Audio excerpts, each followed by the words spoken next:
Hey, welcome back. It's Louisa Munson from Feel Good Astrology, and this is a Feel Good Astrology show. And tonight we are looking at those air signs. So, are you somebody with moon in an air sign, or do you actually know somebody? Do you have someone in your family with moon in air sign? We've got two in our family that actually live with us, which is interesting. It was an interesting perspective for me.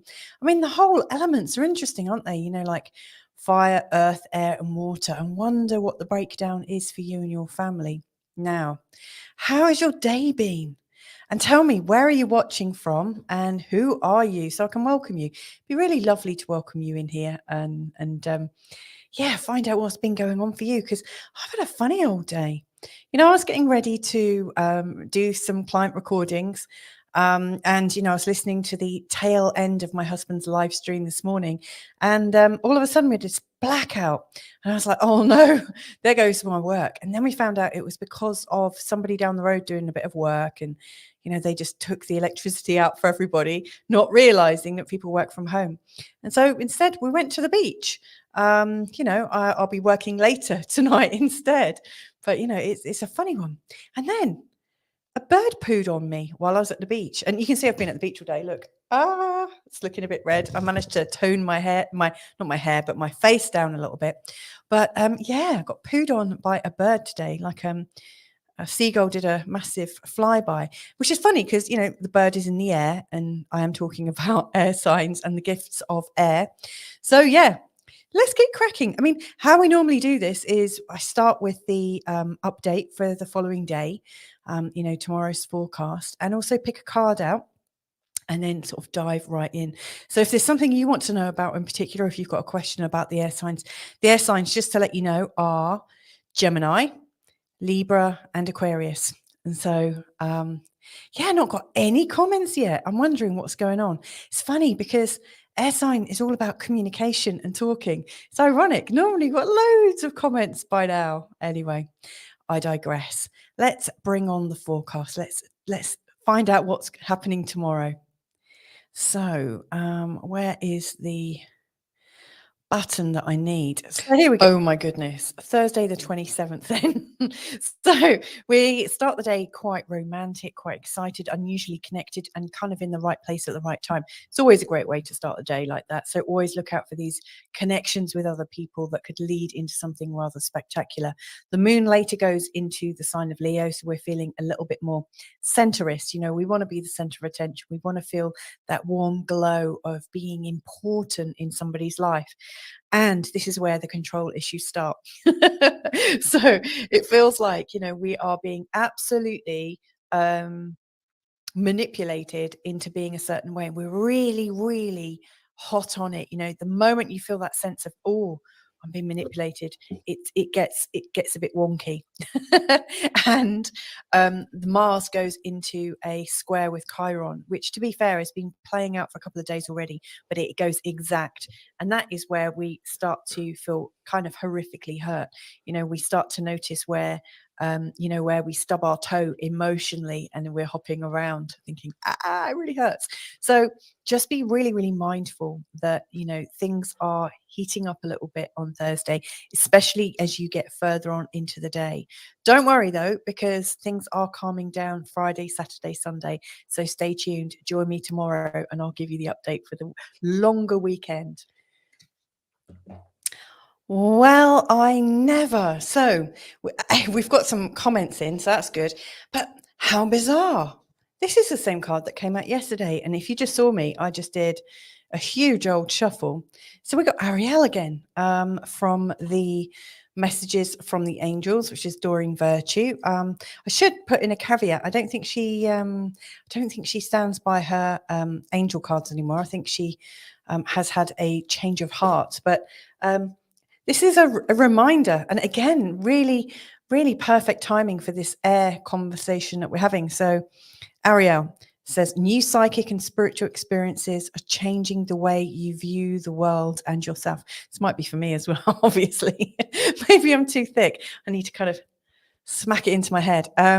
Allow your spiritual gifts to open through study, prayer, and meditation. Maybe that's what I'm needing. So there you go. That's her thinking for for tomorrow. Anyway, we've got some comments coming in from people watching. We've got Sarah Taylor. Hey, Sarah. You look fresh as a daisy. Isn't it good luck to be pooed on by a bird? You'd never know about your day. Well, thank you so much for that. I've just hopped out of shower as well, so got rid of all the sand that I came back with. You know what? It's the third time I've been pooped on by a bird. So I'm either an incredibly unlucky person or really lucky. We've got Colleen Murphy joining us as well. Hi, Colleen. Hello. A warm break from work. Hey, getting bombed by bird poo is a good sign, I've heard. And we've got Mr. Good Morning Portugal in the background. And I've actually got one of his mugs with me. So I think he does that deliberately just so so that I'm letting people know all about him. So let's have a think about the air signs. So what do we know? Like on Monday, I looked at the fire signs, and like the energy of fire is obviously heat comes from it. We get warmth, we get a warm glow. We can really get burnt, like massively burnt from fire.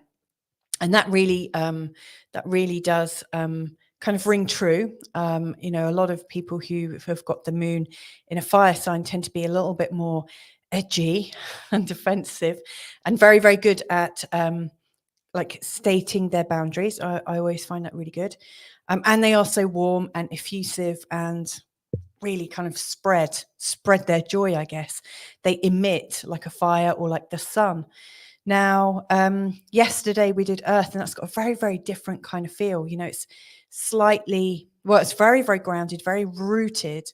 And there's sometimes a bit of a dampness about them. Not that they're a damp squid or anything, but because they're so practical, sometimes they don't get carried away in the way other signs do. And so sometimes people say, oh, look at them, they're a bit boring. They're a bit too practical. But, you know, they are the grown-ups in the room always. Now, today we're looking at air.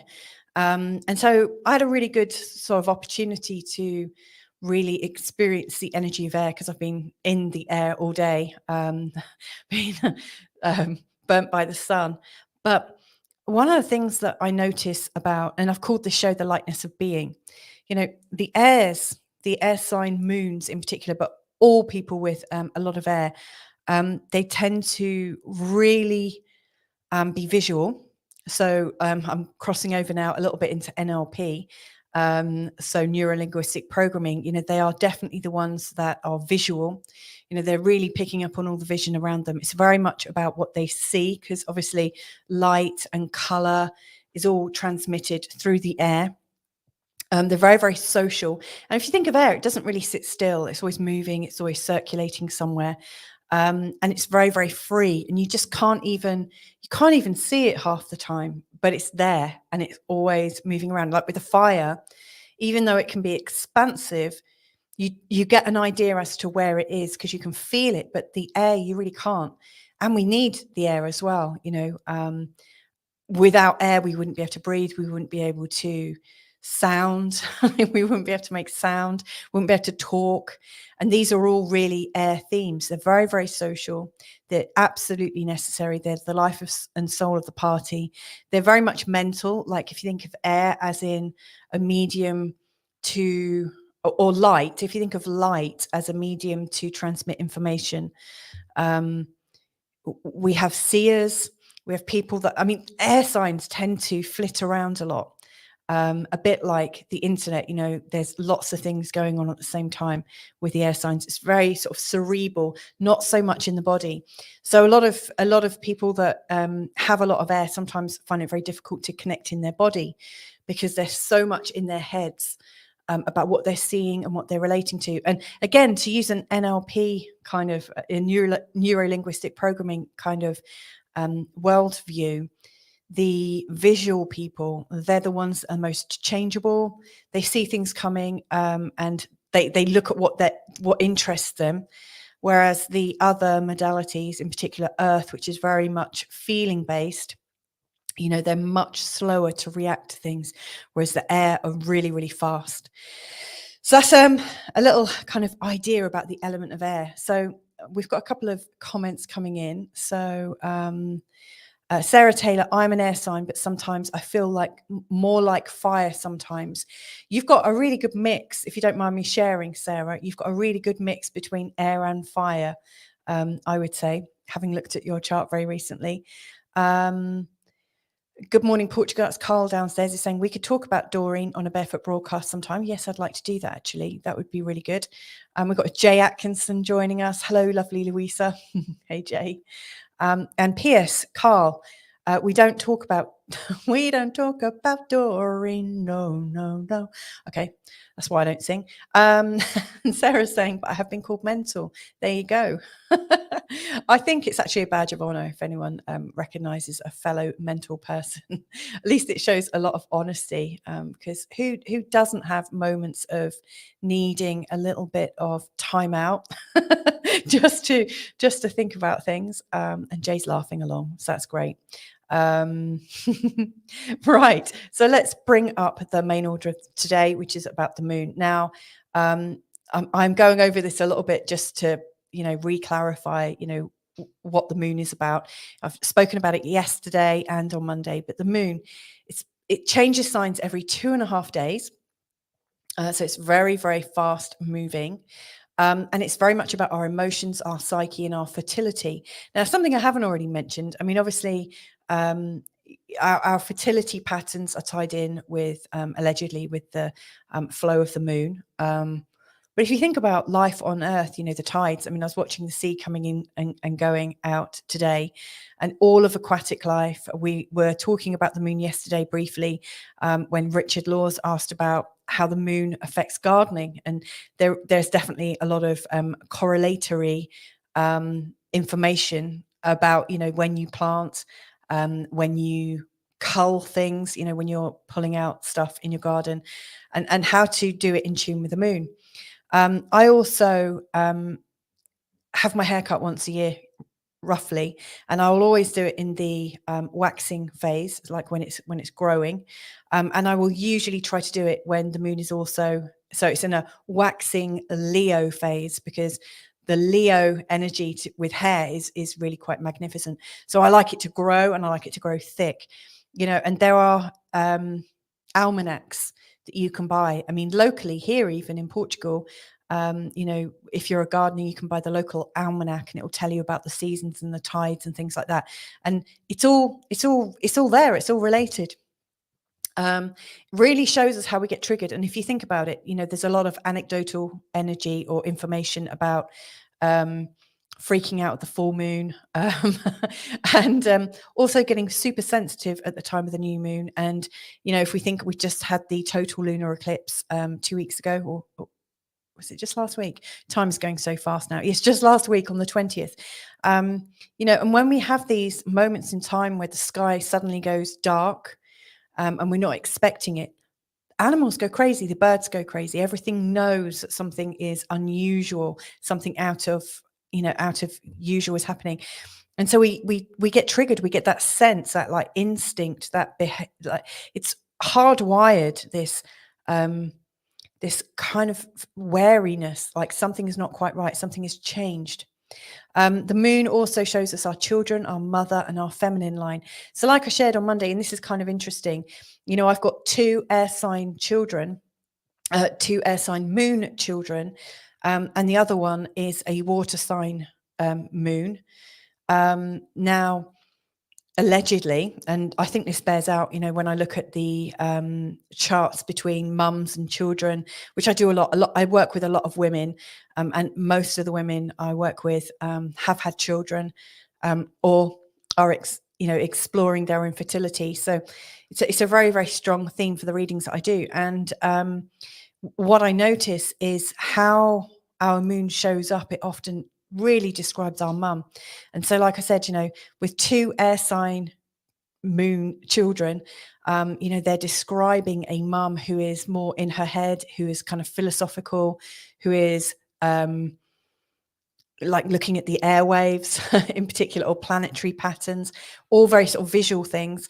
They're often in a teaching capacity, like there's it's a very cerebral element to work in. And then my moon sign my water moon sign sun is really showing me as a psychic, and I combine the two. So their moon signs alone are really describing me, just as mine and my sisters really describe my mum. So the moon is really represents the family patterns, I think.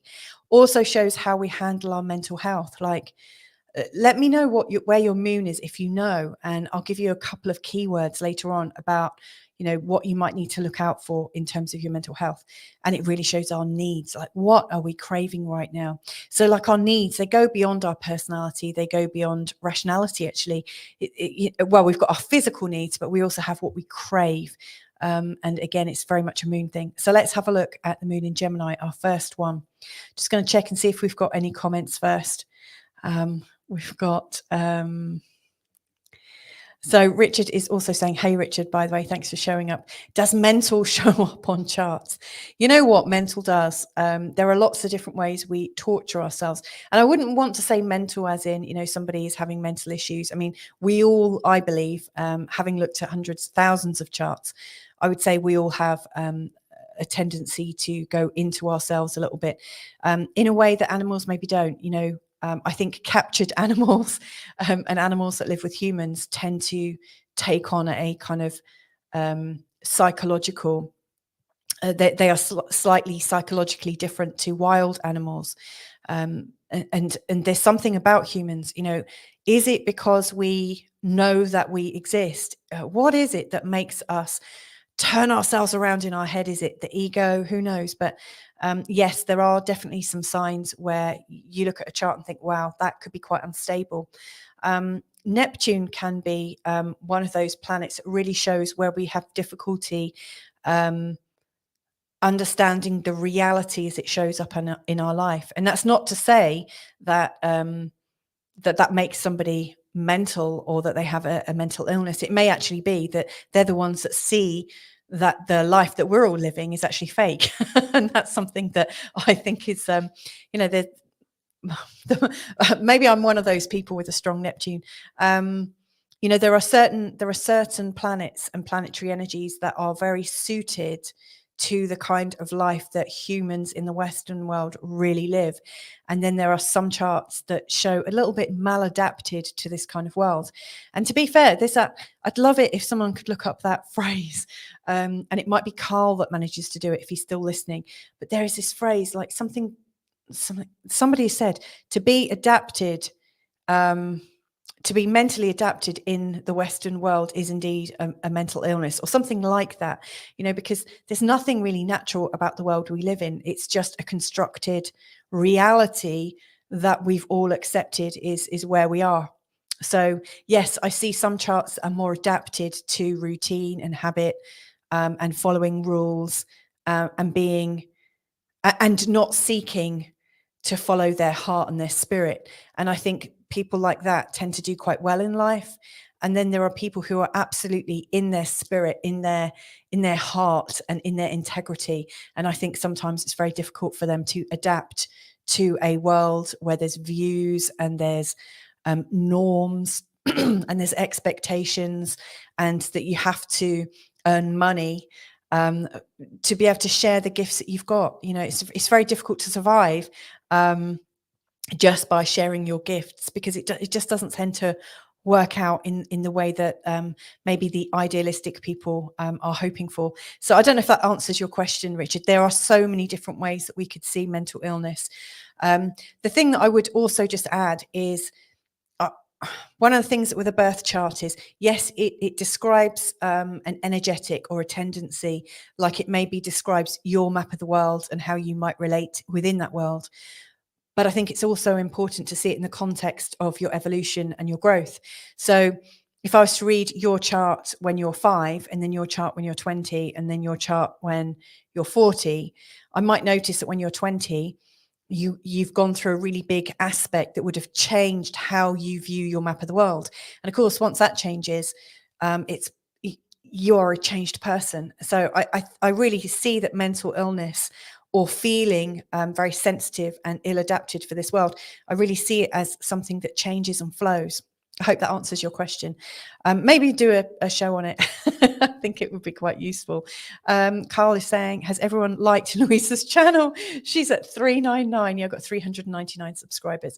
Normally when I say that, it's a kiss of death and I lose a few. But anyway, I'm sure there were fiery energies with last haircut. Yes, there were actually.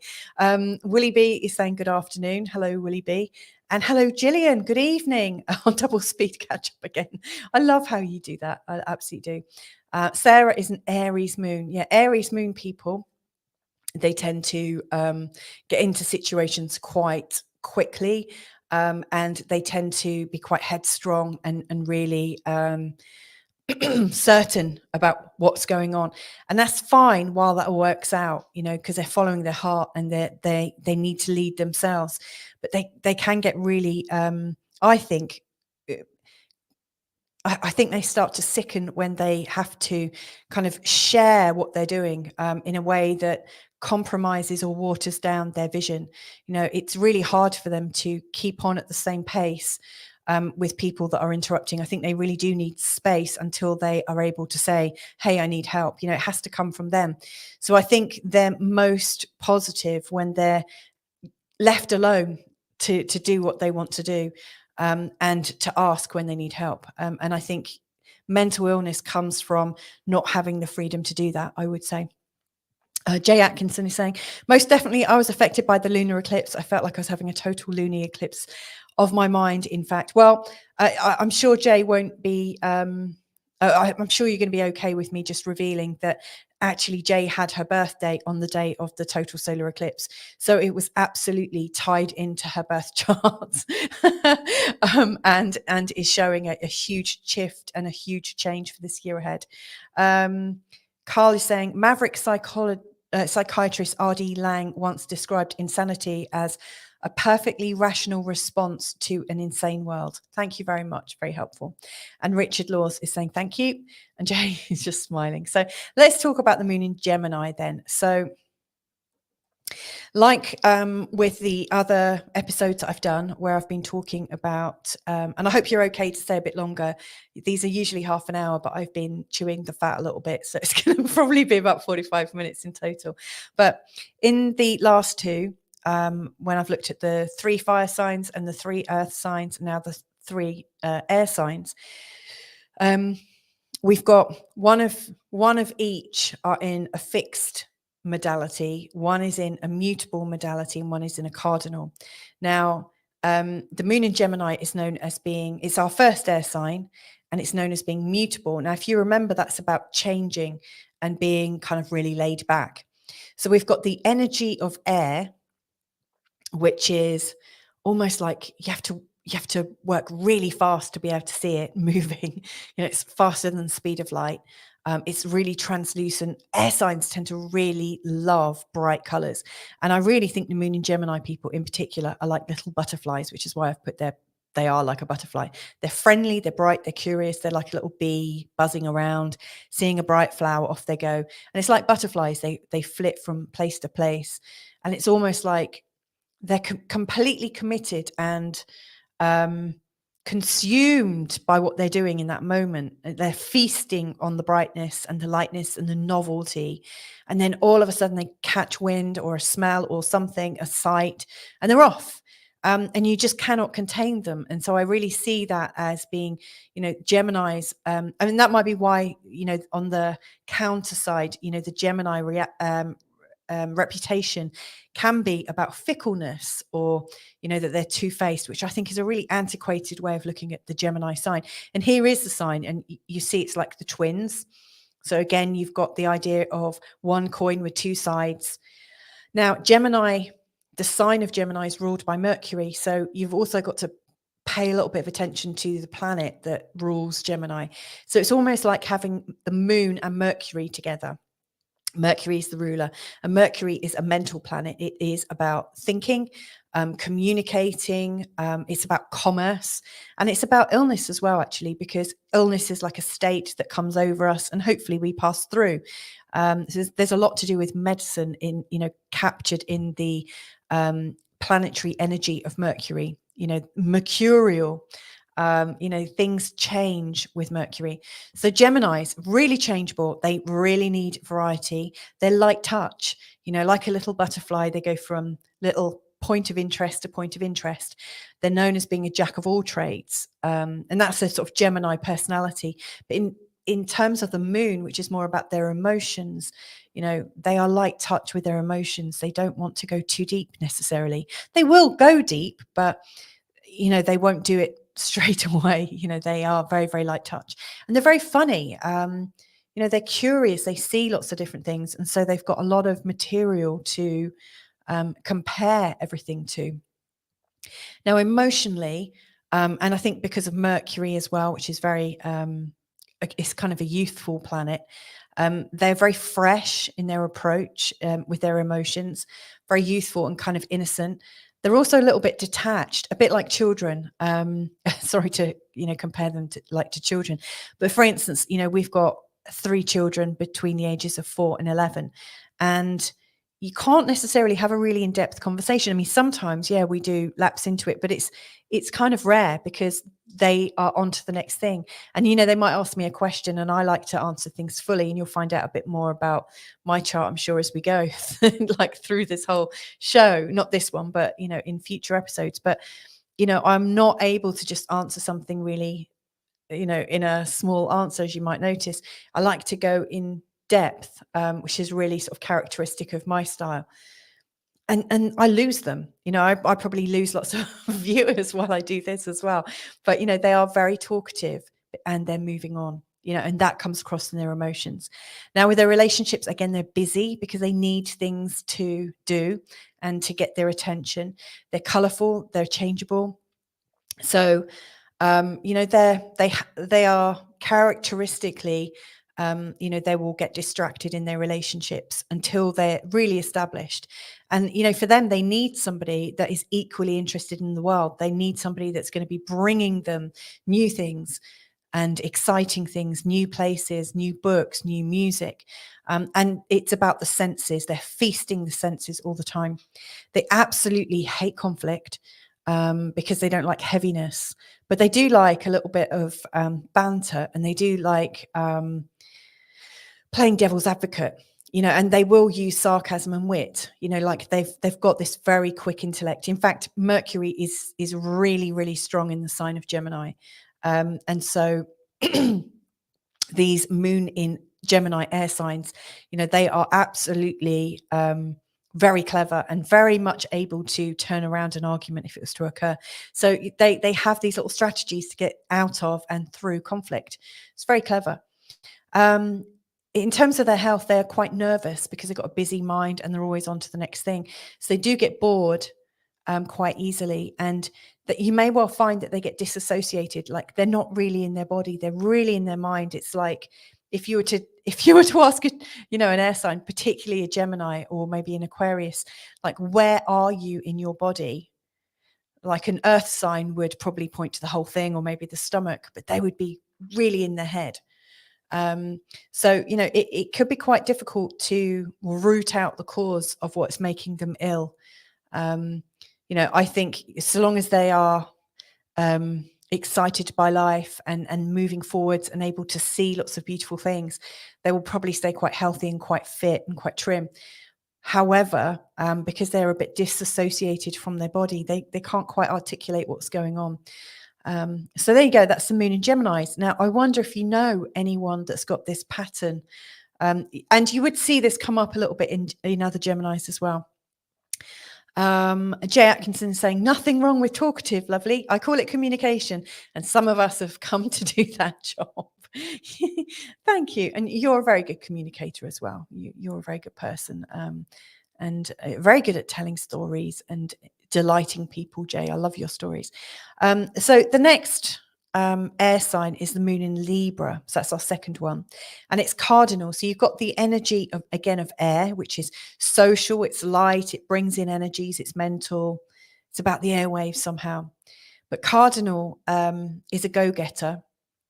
Cardinal energy is it likes to start, initiate, and establish things. It's not necessarily fixed and rooted.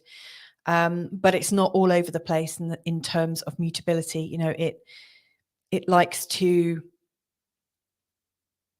really start something in a good way and get things moving. That's the thing with cardinal signs. They're movers. They move things. So the moon in Libra I really see as being a bit more embodied than the moon in Gemini. Now, the ruler of Libra is Venus. And so if you know much about Venus, you'll know that Venus is the planet of love, but also flow, also wealth and health, and it's known as being a benefic. So it's a beautiful planet that brings good luck. You know, it's known for being a blessing. You know, and everyone's got Venus somewhere in their chart, and hopefully your Venus is well placed. Now, this is where the moon shows up, and there's the sign for Libra. In fact, I didn't show you. There's the moon in the sign of Gemini in somebody's chart. So anyway, moon in Libra. Now, they are known as being beautiful, loving, fair, and creative. So they've got the energy of air in a beautiful, it's kind of Venus thing, but fair and creative, like creative. They're doing something with their sight. They're doing something, like they see something that they're excited by, and then they do something about it. So that's why I think they're particularly known for their creativity. And fairness, I think, is an interesting concept. You know, like they are doing the air, like the air energy is social and it's light, and it is about kind of sharing everything. And so they do that. And so you find they seek balance and consensus. They're diplomatic, and they're very much about quality because of that Venus thing, which is kind of beneficial. It's quality, it's expensive. You know, Moon and Libra people often have this knack of looking great, looking like $1 million. And also, you know, they tend to look nice and go to some effort. Now, in terms of their emotions, they really want something peaceful. Now, these guys really need company. They love company, and they're charming and compassionate, which is really interesting. Like compassion, I love that word. It's like with, and passion, it's like with the passion. You know, it's like a heartfelt emotion that is moving. It's doing something. It's active. And their relationships are graceful. They look good. They're creative. Now, they're popular as well. Like the Moon and Libra people are real people pleasers, and they prefer to avoid conflict. However, they make really good negotiators, and they're very good at resolving conflict because they're able to be balanced, and they're able to, and it's funny, isn't it, that we've got this balance here, you know, the idea of the nicely balanced Librans. They're very, very agreeable, which is a great thing. But they can get used, and then they can get a bit resentful that they're the only ones that are working towards peace. But yes, it makes them very popular because they say the right things. You know, they are wanting to spread the love and spread the joy. Now, like I said, they are agreeable in terms of conflict. They really refuse to be pulled in. So if they're observing and someone's trying to pull them into something, they will step back. You know, they will make excuses. They're very good at being very balanced and just sitting on the fence and not really committing to something. Now, in terms of health, I think they get, I've put sad puppy syndrome. I don't think it's natural syndrome, but they are a little bit like Labradors. Not like the donkey from Shrek that's like going, pick me, like they're not desperate. That's the thing, you know, with the Moon in Libra energy is really not desperate, but they are beautiful. They are loving. They're a great companion. They're a quality companion. They're very diplomatic, charming, compassionate. You know, they are like, if you were to write a tick list of the ideal partner, the Moon in Libra people would always score really highly. So they are like this beautiful puppy. And if they're not adored and looked after, if somebody rejects them or pushes them away, it's really hard for them to understand it. They really do get like a sad puppy, a bullied puppy. They can be bullied. However, I do think they are able to find themselves in a much better position. There are always people wanting to hang out with them, but they can get very despondent. So I think with their health, I think it's really important that they keep buoyant. And if they find themselves in unfair relationships, they get out. You know, they're really not made for bad relationships at all. They're made for a great life, a luxurious life. I've seen them like when I worked in JP Morgan Chase and banking and insurance and stuff as a trainer all those years ago. I saw a lot of the like top level customer services, like the client managers for, you know, the fund managers and stuff from JP Morgan out to all the people that we served. And they were very much your kind of Libran type. We used to call them the Martini girls or the Cinzano girls. They are people that look the part, they say the right thing, they're diplomatic, they never push the boundaries too much. You know, they always, and they're very much like air hostesses, you know, they are perfect, and they don't ever go too far with their humor, and they don't underdo it. So they just, it's a bit like Goldilocks and the Three Bears. They are the right porridge. So there we go, quite a few different descriptions for Moon in Libra.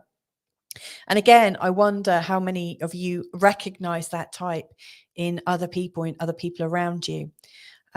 So I've got, it's no measure of health. Oh, thank you. This is the one I was really looking for, but Carl's was brilliant too. Thank you, Julian. It's no measure of health to be well adjusted to a profoundly sick society, from Krishnamurti. Thank you. That was what I was really hoping to get. That is right. That was the quote I was asking about 15 minutes ago. And just remembered the quote you're referring to. Oh, it's come in from different angles, I think. Thank you so much, Gillian. I really appreciate that. Whew. So, and Jay is saying, I love that. Thank you. And hearts all round. Isn't that lovely? So let's have a look at this last one then. So this is the moon in Aquarius. Now, Aquarius is interesting. It's got two rulers. So, you know, Gemini's got Mercury, Libra's got Venus. Now, Aquarius is ruled by Saturn and Uranus. Now, Uranus is our quirky one. Uranus is the thing, the planet that is about well, all sorts, chaos, change, novelty, all things new, all things AI, all things electronic, all things to do with the airwaves. It's to do with change, and it's quite violent change at times. It really cuts it. It's like lightning, you know. Uranus creates a sense of excitement and spontaneity. So that's really interesting. Then Saturn is a systems builder. You know, Saturn gets a bad rep for being a bit boring, sorry, and a bit too stable. And, you know, if you look at its rings, it's expected to, you know, like the energy of Saturn almost imprisons us a little bit into norms and calculated responses and narratives and whatnot. So you've got both of these planets playing out in the idea of the moon in Aquarius. So the moon is about our emotions, and Aquarius is an air sign that appreciates some rules and some grounding, and also wants to be unusual and unique and a change maker. And so what we've got, like when you put all these sort of energies together, you've got people that are instinctively libertarian, but also values based.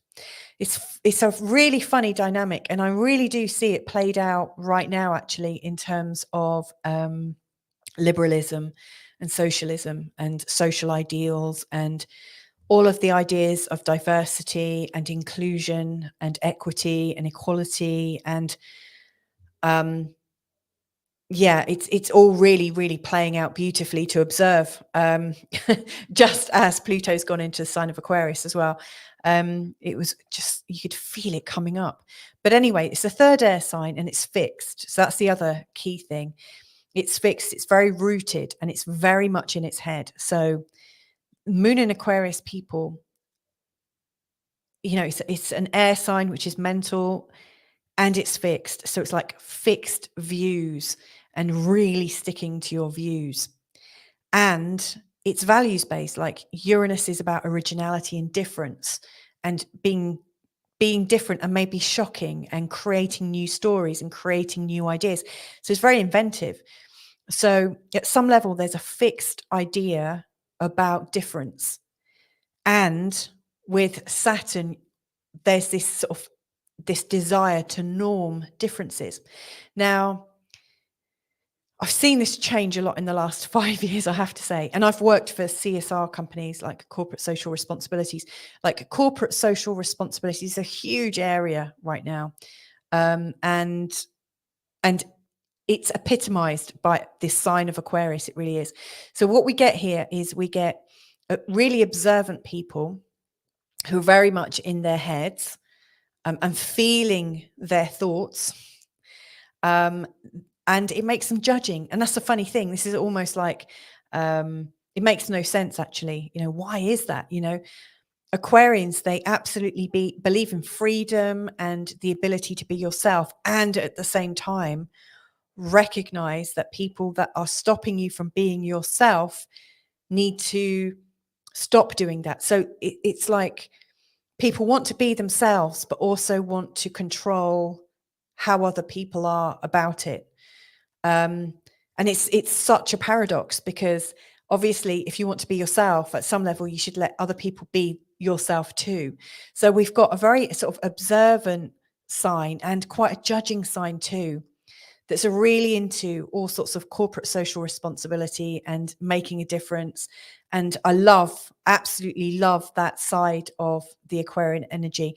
It's very humanitarian. It really it's very much about brotherhood and sisterhood. It sees everyone as equal, and seeks to equal opportunities for everyone across the board.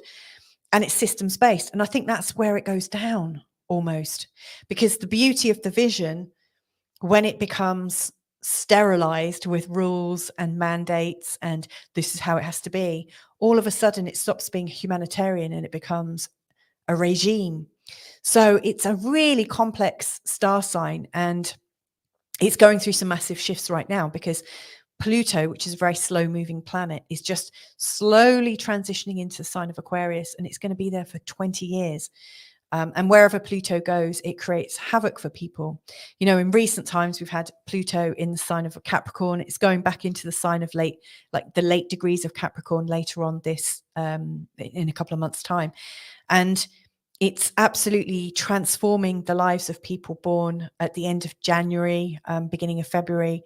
And as it goes through the sign of Aquarius, it's going to be transforming the lives of people born in the sign of Aquarius, or people with a lot of things around, 0 to 5 degrees Aquarius. And then, in 5 years' time, it will be impacting the people with 5 to 10 degrees Aquarius. These slow moving planets really affect the energies of the particular star signs.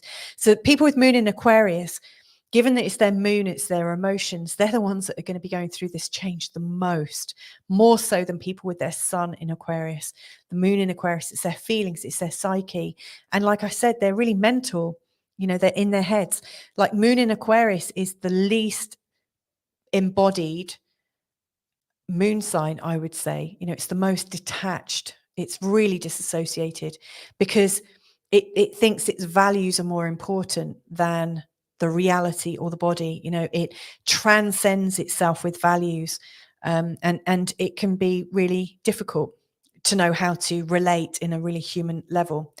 And emotions wise, they're really approachable about lots of things, because they take in information and they want to disseminate it. They want to go through it. They're quite open and quite scientific, and very unusually so. It's almost, I've heard one astrologer sort of describe the energy of Aquarius as being a bit asexual. It doesn't really, it's kind of genderless. It doesn't really, it's not deeply feminine. It's really not masculine in the way it expresses itself. And if you look at the energy of the rulers, like Saturn and Uranus was castrated by his son Saturn, and then kind of lost his gender definition, let's say. So that's kind of interesting as well. So it's one of its rulers doesn't have its gender, or has been cut off from its gender by the thing it gave birth to. It's interesting, isn't it?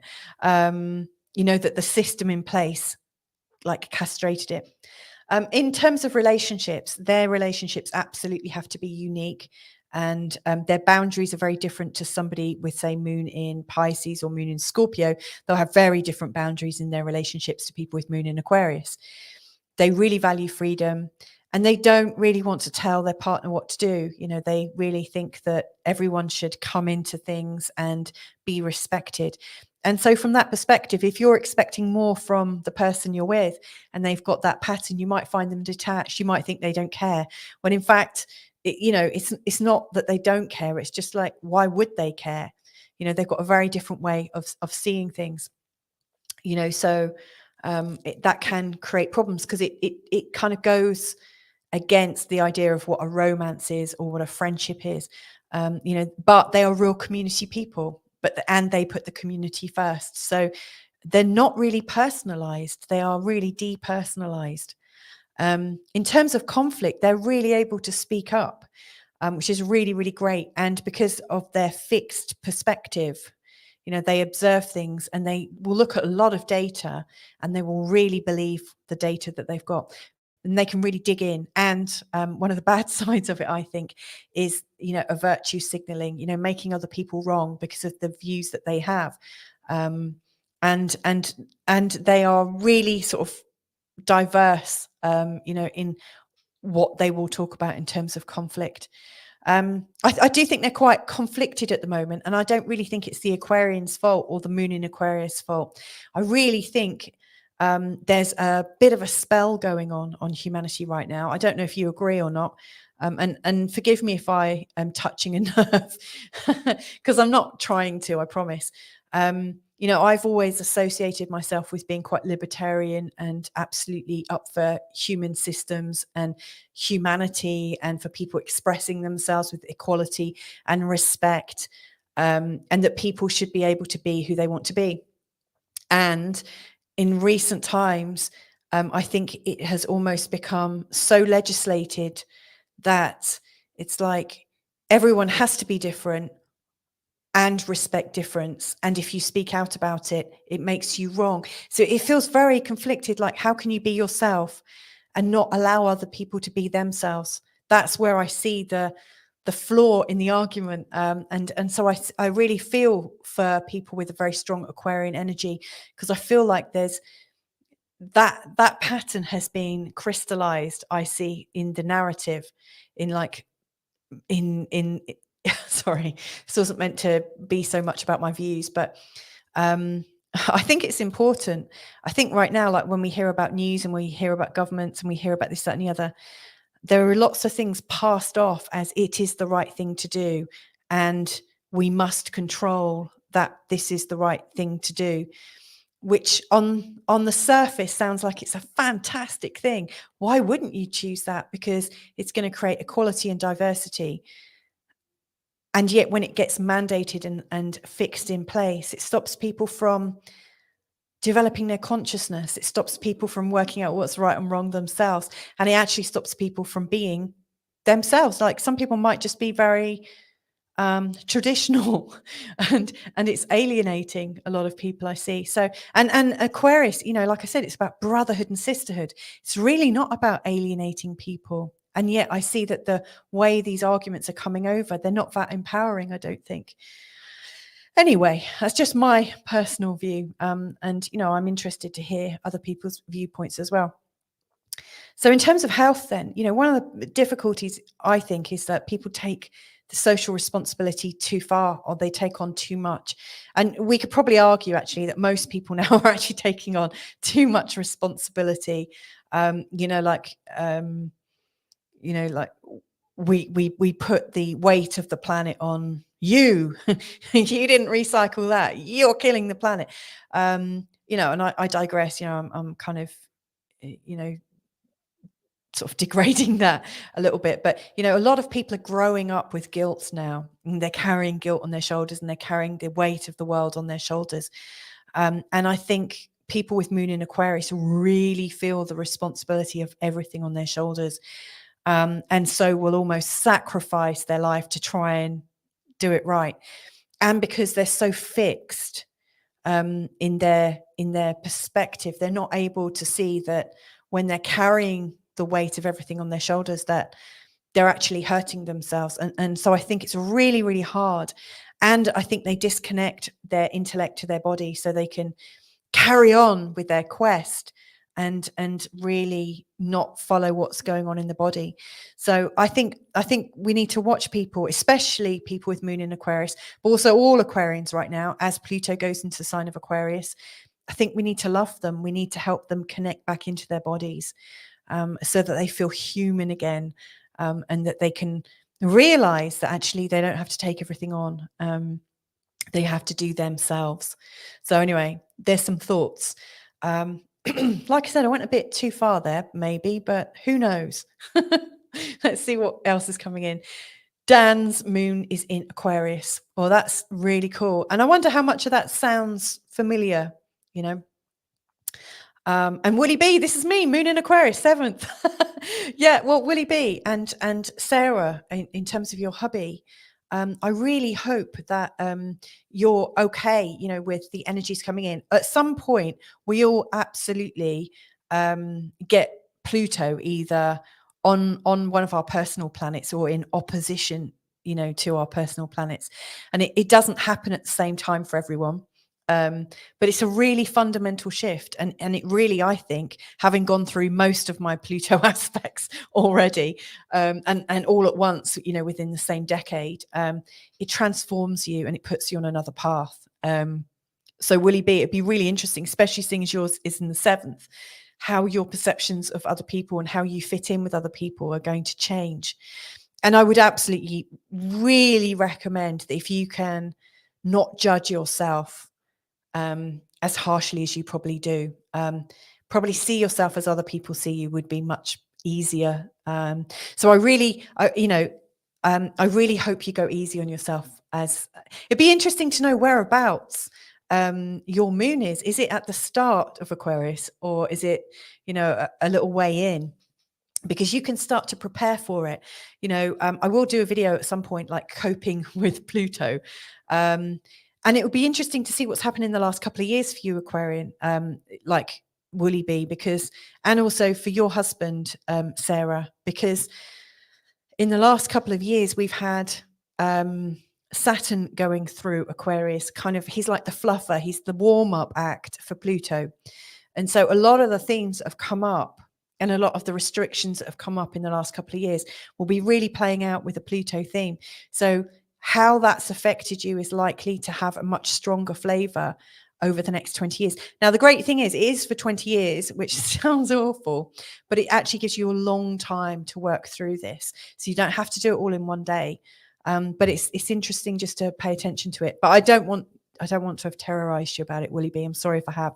So please feel free to just drop me a message and let me know you're okay. So this is a good, and I was actually thinking about this, Sarah. I tend to see the character of Data from Star Trek when I think of Aquarius.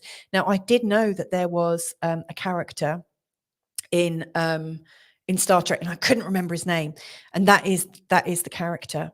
And it's a little bit like the slightly detracted person from The Big Bang Theory, you know, like, you know, the Aquarian energy can sometimes be a little bit like the school nerd or somebody who sees life so differently, or it could be the rebel, you know, like growing up, I had a really good Aquarian friend who was an absolute rebel, like, so wasn't a nerd, was really smart, in fact, but was so smart that they just rebelled against everything. So you've got a little bit of both of those. But one of the things about Aquarians, I would say, is that they can be outsiders. Wherever your Aquarian is, it can be where you find yourself outside of things, looking in. That's why I really think they observe things a lot. And Willie B saying, I can agree, it's definitely a mixed bag living as an Aquarian moon. I wonder where the rest of your planets are, Willie B, and how it all works together. Because this is just one aspect. It's really important not to just cherry pick one thing. But I love your sharing. Thank you, Gillian. Thank goodness he has me, Sarah's saying. Well, that's good. We all need somebody else. Data is my favorite character next to Troy. I don't actually know Star Trek, so Please forgive me on that one. And you're saying Dan is a rebel and a nerd. Fantastic. Okay. And Willie B is also saying, lol, no worries. I enjoy learning about it all. I definitely have always felt different, very artistic. I'm into antiques and history, feel like an old soul, very different. Well, you're very welcome here. You're in really good company. I know some of the people in this chat, so I think you're in very good company. And thank you for joining us wherever it is in the world that you've come from. So there you go, a lot longer than I was expecting today, but boy, has it brought up some conversation. As I said at the start, you know, the air signs are all about conversation and talking it through and ideas everywhere. And just to bring you back to the card from yesterday and today that's come in, it's new psychic and spiritual experiences are changing the way you view the world and yourself. So allow the spiritual gifts to open. It's very cerebral and kind of outside. And yeah, so there you go. That's, I think, the end of that. And my being pooed on today by a bird in the sky. So anyway, thank you very much for joining me today. And I hope to see you again all real soon. Ta-da for now.